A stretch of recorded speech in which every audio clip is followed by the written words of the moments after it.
This is a tier list of the best types of cats to eat. My name's Tony Ty, and in my 21 years of life, I've eaten all manner of pussy. Bald ones, puffy ones, crusty ones even. And you see, for the normal person, making this tier list of the best breeds of cats to eat is kind of difficult because you could be talking to a cat owner and they'll be like, oh yeah, this is my cat. Her name is Bitch Lasagna. And be like, okay, what breed are they? Orange. I'm like, well, I can definitely see that. But for an expert like me, I don't need to ask that question. I'm thinking, yep, that's definitely 86% American bobtail, 14% Turkish Angora, maybe about a 7.8 out of 10 if you cook it correctly. You know, like I'm already pulling up the recipe up in my head. I don't even need to think about it. My name's Tony Ty, and I'm the greatest cat eater alive. Let's start strong for this tier list. Let's go for an S tier right off the bat. When it comes to the best breed of cat to eat, nothing beats the Sphinx cat. My great uncle used to always say, there's nothing quite in this world like eating bald pussy. And I used to think that he was full of shit, but then I tried eating a Sphinx cat and I was like, alright, never mind, this guy knows what he's talking about. This cat is like the Kentucky Fried Chicken of cats. It has no hair, so you don't need to take any of the hair off. You can just toss a little bit of flour,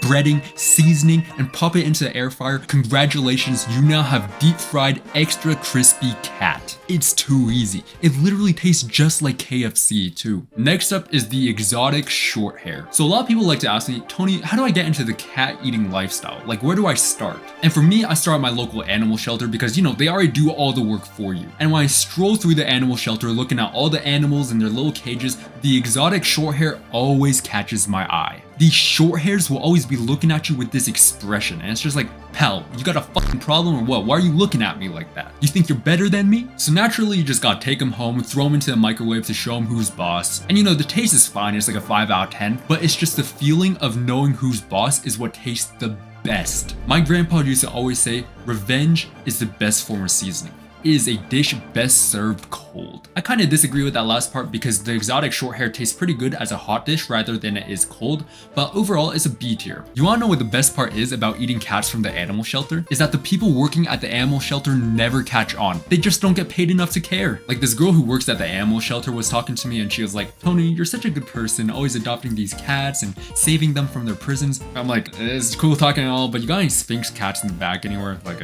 I got some guests over tonight, I'm trying to impress them. You know what I'm saying? And she's like, oh, we just got a new shipment yesterday. So Emma from the animal shelter, if you're watching this, you're the real MVP, baby. Come over for dinner whenever you want. Just make sure to bring your own orange cats. You know what I'm saying? Anyways, while we're on the topic, orange cats. My favorite thing about orange cats, and just all orange cats in general, is that they're so fucking stupid. Like these little guys at any given moment just have 3 dumb little brain cells doinking around in their tiny skulls. What I like to do is I like to take them to my house and show them my oven, and I'm like, you see that little buddy? In about, I don't know, 20 minutes, you're gonna go inside that oven. But hey, make yourself at home. Mi casa is su casa. And these dumb orange cats will be sitting in front of my oven for 20 minutes with no resistance whatsoever. They don't even have a care in the world. They're just drooling all over themselves. And you'll turn up the heat and right up until the very end, they have no idea what's happening to them. They make it so easy for you to cook them and you don't even feel guilty about it because they don't even know what's happening. It's like taking candy from like a mentally handicapped baby. Like, I don't know what you want me to say other than A tier. Next up on the tier list is kittens. And some of you might be thinking, wait, Tony, kittens aren't a breed of cat. They're like a genre or something. Let me ask you this. Do you think when Gordon Ramsay receives a new shipment of